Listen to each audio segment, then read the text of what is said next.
everybody, and welcome back to the Offbeat Gardener. I'm gardening in Zone 7A. Wanted to do a early July garden tour today, so that's what we're gonna walk through.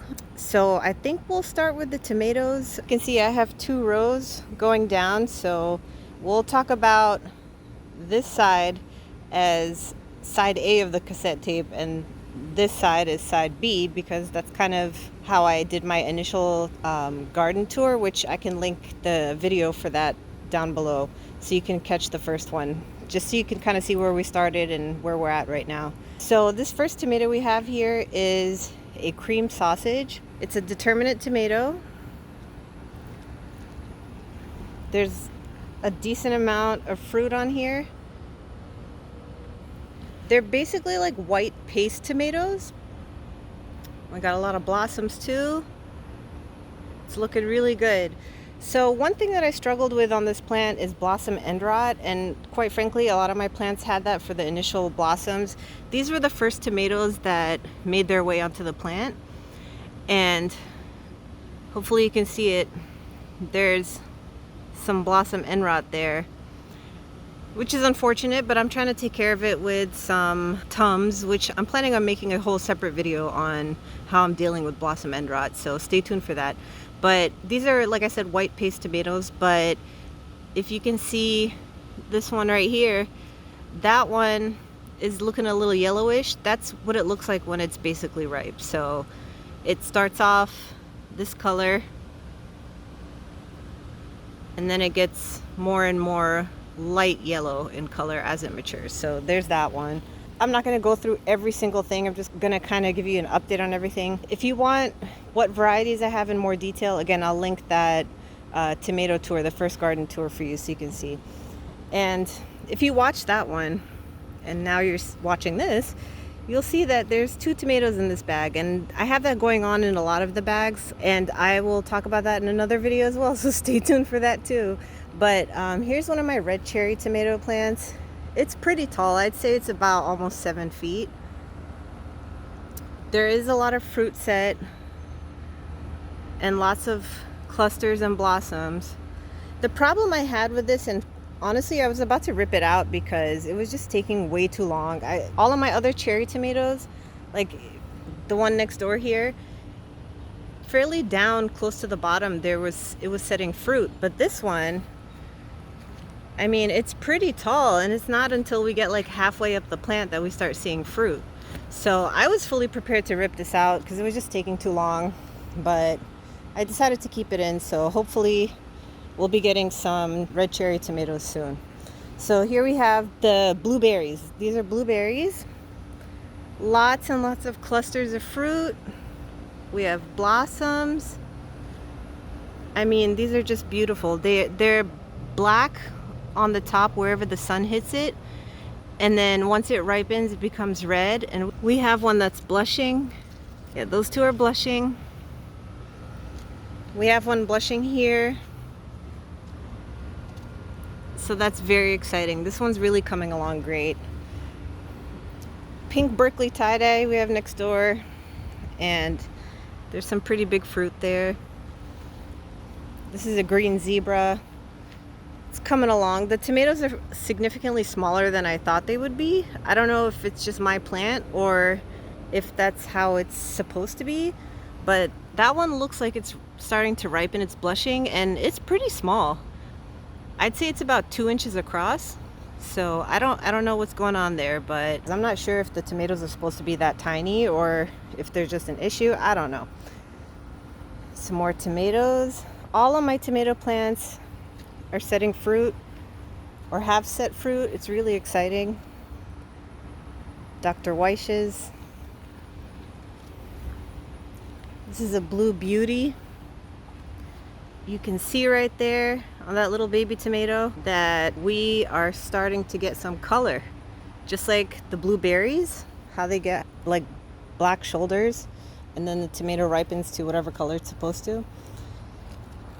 Some more tomatoes. I have 2 Paul Robesons in here that I just transplanted yesterday, so they managed well overnight. It doesn't look like there's any transplant shock, so that's good. And if you remember this from my second garden tour, which I will link also, These are the kohlrabis, and I had pulled 2 of them out. These 2 right here, which you're not going to be able to see because there's also ground cherries in there. But you see that? That's one of them. And the other one is buried in there somewhere. But these are the ones that I accidentally yanked out. Well, accidentally on purpose, I should say. If you're curious about that story, it's in the initial garden tour video, so go check that out. But I just stuck them back in there after pulling them out, and I was like, well, let's just see what happens. And sure enough, they just kept going. For a while they looked really terrible, but they've picked up the pace and they're looking fantastic. I can't believe they bounced back. Some ground cherries, again, that story is in that video. Here's some more tomatoes. This is one of the mystery tomatoes. It's about, I'd say, 4 feet tall now. Here's the other mystery tomato. Look how much it grew in just a month. It's amazing. Got some orange jazz, which is taking time to set fruit. I mean, there are a couple big tomatoes in there. One of them, like I said, I struggled with blossom end rot, but that one's starting to turn, and I'm just gonna salvage what I can just to taste it, and you know, hopefully the rest of them, so far the rest of them look fine. Cherokee purple, starting to get some fruit. So this one I had mistakenly called Berkeley pink tie-dye because that's what I have it labeled as. Turns out it's not. Turns out it's a mushroom basket. So that's one correction to be made in the tomato inventory for summer 2021.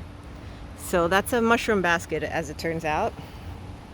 So I only have 2 Berkeley tomatoes, not 3. Here we have Dr. Weiss's, looking pretty good.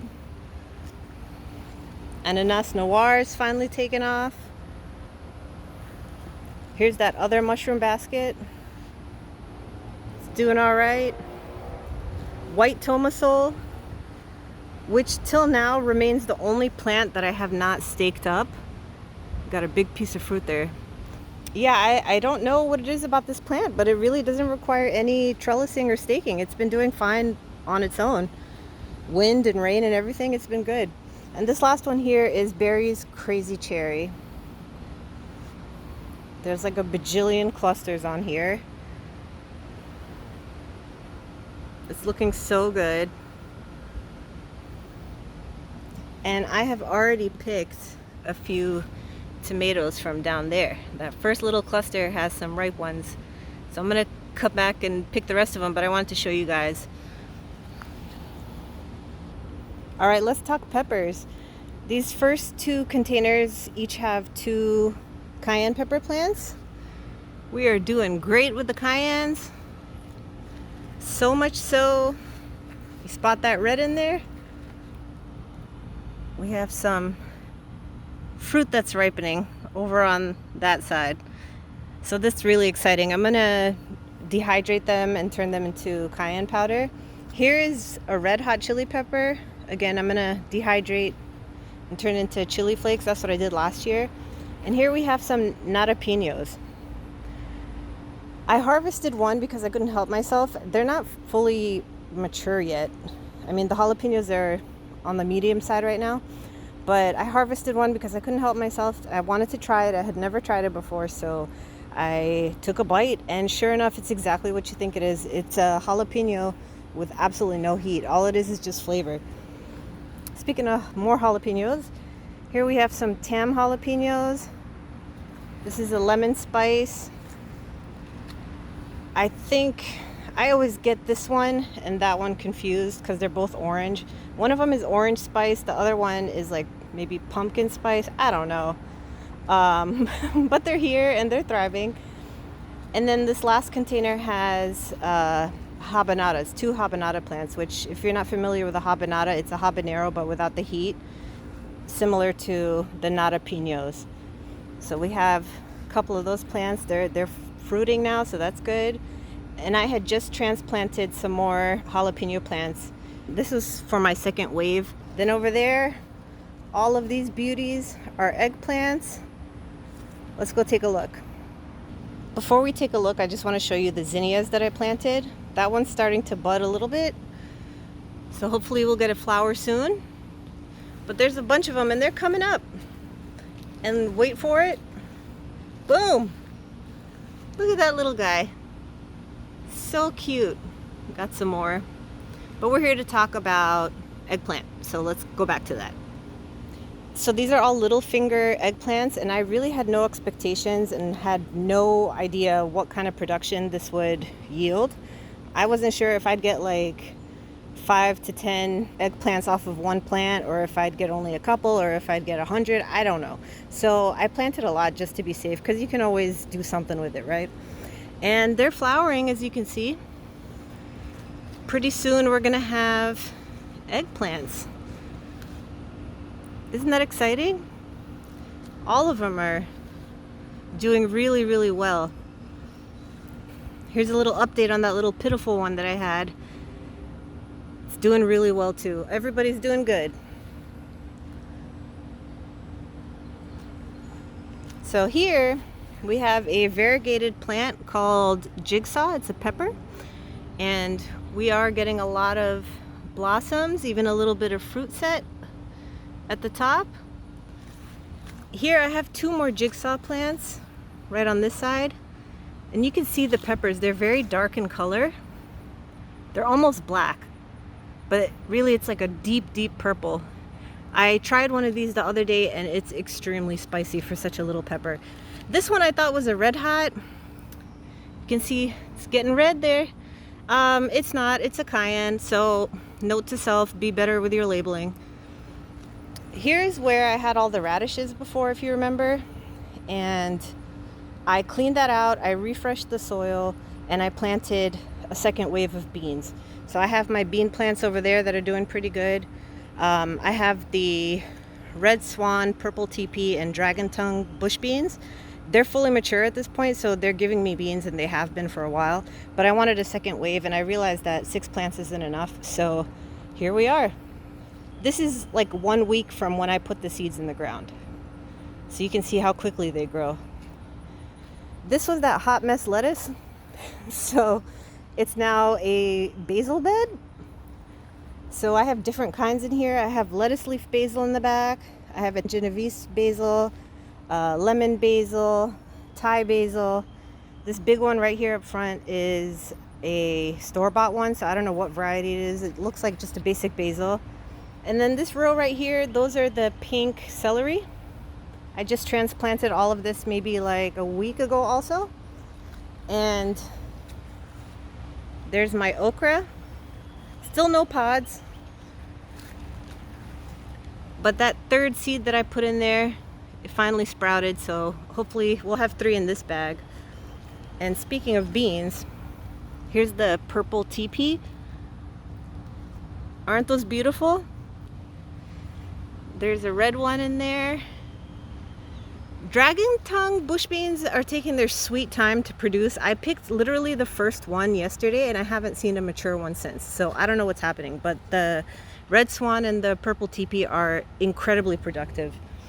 And then here we have our ground cherry jungle, which I have been getting lots of ground cherries.